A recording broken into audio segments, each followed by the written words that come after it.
Hey everyone, welcome back. Today we're making a fun little Halloween card with the new Hero Arts Hocus Pocus stamp set. This set features an adorable witch on her broom, and it has 2 sentiments and some other creepy images to go along with it. I'm also using the awesome Trinity Stamps October Night Sky stencil set. I apologize that I'm sort of jumping into my ink blending with this panel almost done. I lost the footage of the original panel that I blended, which is what you see here. So I'm going to do a blending reenactment for you.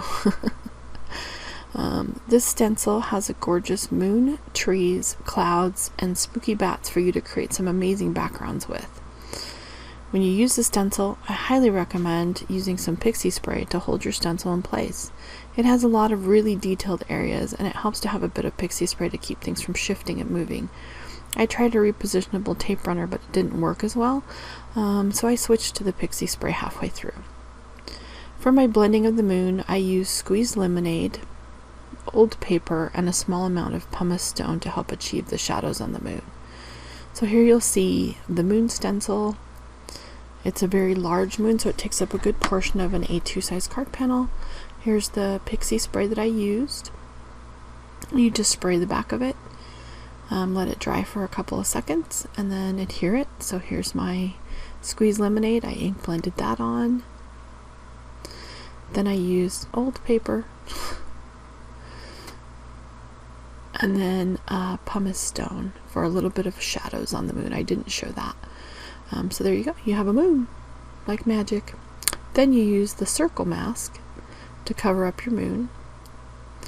And I used, for my background, I used prize ribbon, black soot, and a little bit of wilted violet at the bottom. You don't see it on this panel here. Like I said, I had to redo the panel.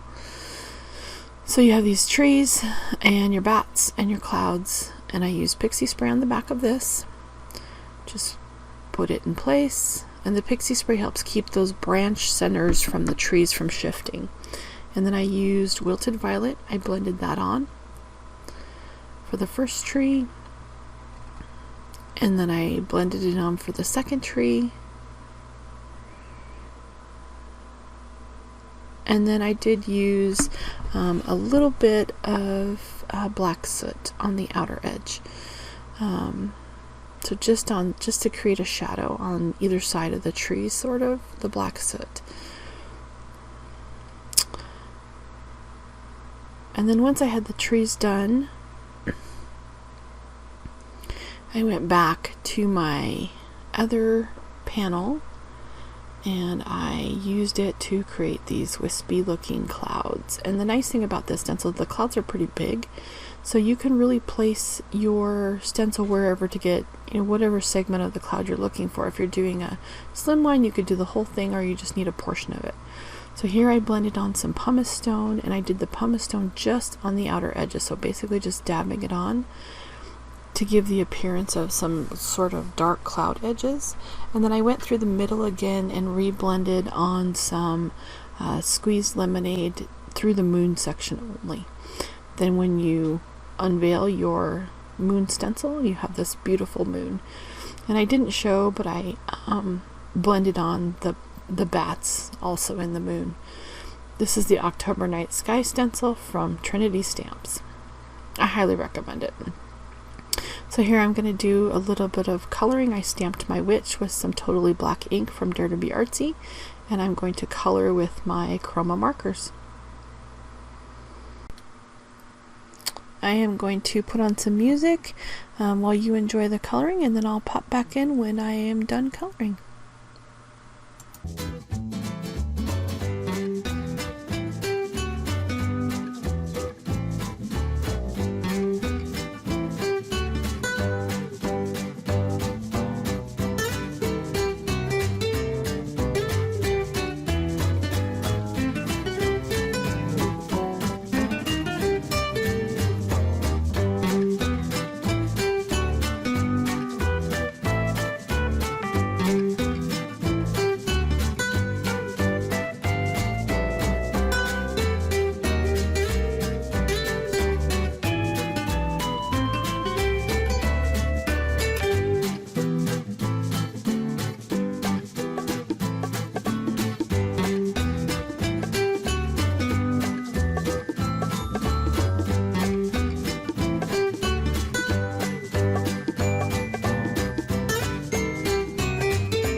I'm just finishing up the last of my coloring here. You'll notice that I test my markers before I color anything on the image. That's because I actually don't have a swatch chart for these markers. I probably should work on that at some point. Next I'm going to fussy cut my colored image out. I did speed this up because it takes me forever to fussy cut things. I probably should have used my Cricut to try to cut these images out, but it was just one image, so I figured it'd be easy enough to just fussy cut it. It takes some sharp scissors. I am using my I believe these are my We Are Memory Keepers scissors, and they're super sharp, and actually even sharper since my mom had a guy come out called The Sharpist. He has a mobile sharpening business where he comes to your house and sharpens knives and things like that, which I thought was a little strange, but he does a very good job, and these scissors are extremely sharp. So just cutting the last little details here. And there is a look at my little fussy cut witch. She turned out so cute. Super excited. And here is my final, this is my second panel that I did for my background. So this is the finished one. And I am going to splatter on some metallic gold. I think it's a shimmer spray that I used. It's from Jen Hadfield. I have no idea where I got this. I've had it for a long time. So I just used a little stamping block, and I sprayed just a tiny amount on, and I'm going to use a paintbrush to splatter on some of that spray. I did get a couple of large blobs of gold, but that's okay. I'm going to be able to cover those up with my images, so it's not a big deal. I did also add some Sunico silver shimmer spray to the background as well. So this background has lots of shimmer to it. Next, I'm just trimming a tiny bit off of the panel. Originally this panel was an A2 size, but I decided that I wanted to mat it, so I trimmed just a tiny bit off. I will end up having to trim more down. But I'm going to figure out a background, a mat for my card panel. So I'm trimming it just a tiny bit on all sides. I don't want to trim too much off because I don't want to trim away any of that moon section, although you totally could, depending on the look that you're going for.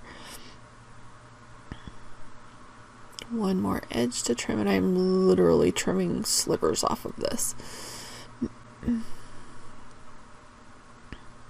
So here we are, figuring out what color panel we want to put. So I started out with some purple glitter paper, which I really like. I almost went with this, but then I ultimately decided that I didn't really want that much glitter for a background. So I'm going to try a couple other things. I'm going to have some holographic, which I didn't like at all. Even though I love this paper, it just wasn't right for this particular one. Looking at the purple again. Debating, and then I'm going to try a couple different colors of foil cardstock. I have this, it says it's purple, but to me that's really sort of a magenta or a pink color, and I didn't quite like it. Wasn't quite the right color. And then I'm going to try one last piece. This is a dark blue foil cardstock, which was perfect. I love the way that this looks for a background mat.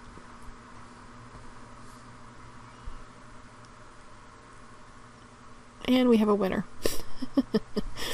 So I've cut that down to A2 size, so it's 4 1/4 by 5 1/2.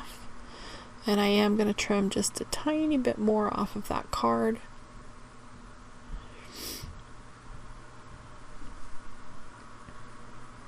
Just to truly make it, it becomes, it ends up becoming 4 by 5 1/4 when I'm finished with it. And then that will give me a nice matte border when I add it to my background.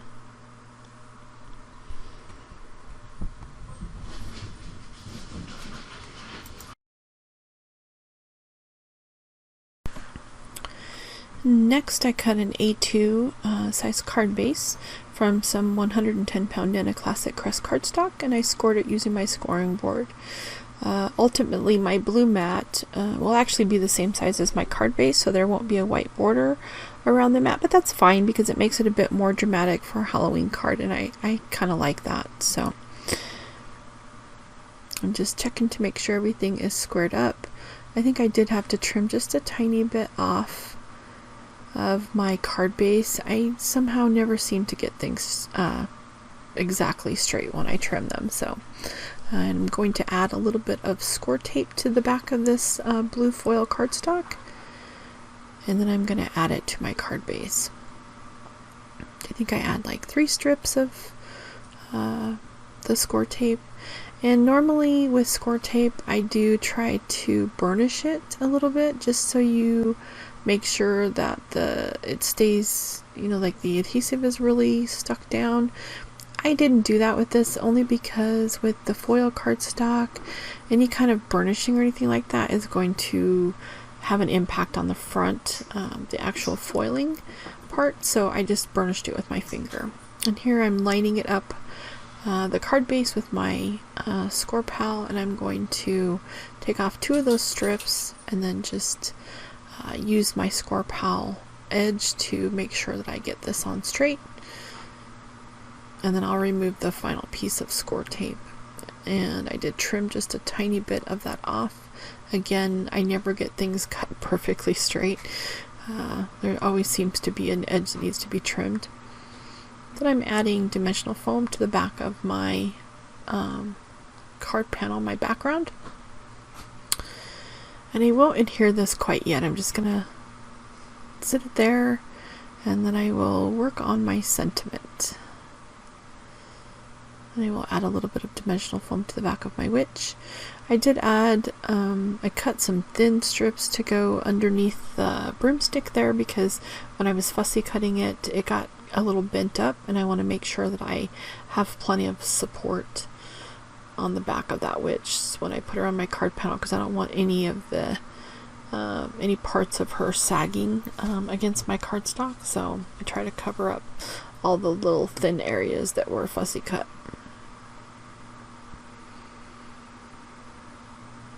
I always end up with tons of the little backing tape everywhere because it seems to go everywhere, so it's always on the floor, on my socks. It's kind of a hazard, card making hazard.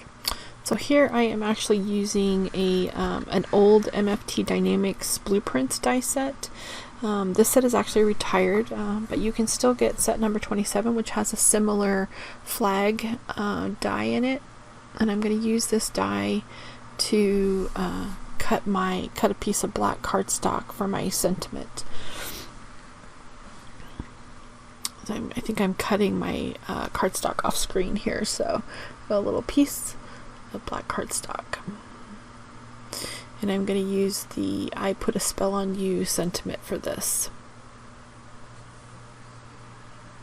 I'm just trimming it down, and then I did stamp that sentiment with some Altier Shark Tooth ink. It's a reactive ink, which is white, and then it stays wet a little while, so I actually used the Hero Arts Detail White embossing powder and emboss that sentiment onto the black cardstock. That was a trick that Mindy Egan had taught, to use white ink when you're doing a white heat embossing. So it actually worked out really well. It gives you a nice crisp image for your sentiment. I went ahead and cut that sentiment off screen. I'm going to add a little bit of the Tonic Aqua Shimmer pen to that black cardstock. Again, must make everything sparkly. So I let that dry just a second. It doesn't take long for it to dry. I'm going to go ahead and remove the foam tape backing from everything and go ahead and add it to my card panel. For this one, I just removed one side of the foam tape. It makes it a little bit easier to get things lined up and get things straight. Once it's on there straight, then I'll go ahead and just lift up the back and remove the other 2 strips of foam tape That way it helps me get things on straight, hopefully. And then just close it and adhere it down. Then I'm gonna remove the backing from the witch. Add some foam tape here to the back of my sentiment as well. Everything gets popped up on the front of the card panel with dimensional foam. Especially since I don't have a lot of layers to this card panel.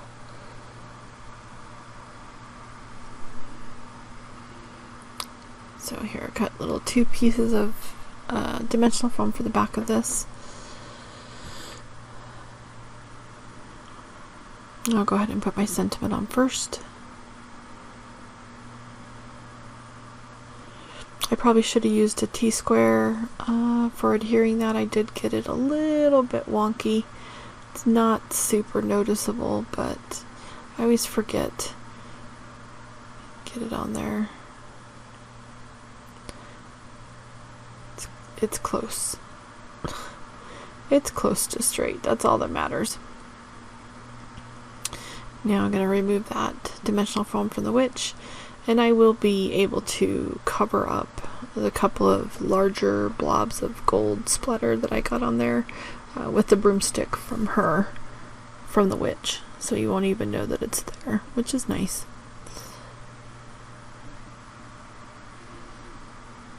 Again, foam tape backing everywhere.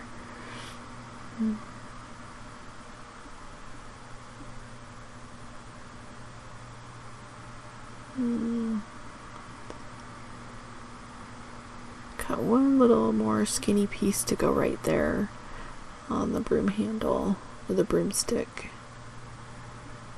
That was the part that was sagging a little bit. So get her placed on the panel, flying across the moon.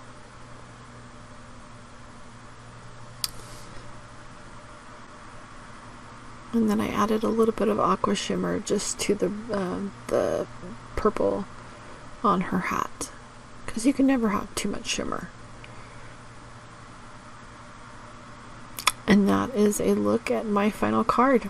Thank you so very much for joining me today. Hope you've enjoyed this.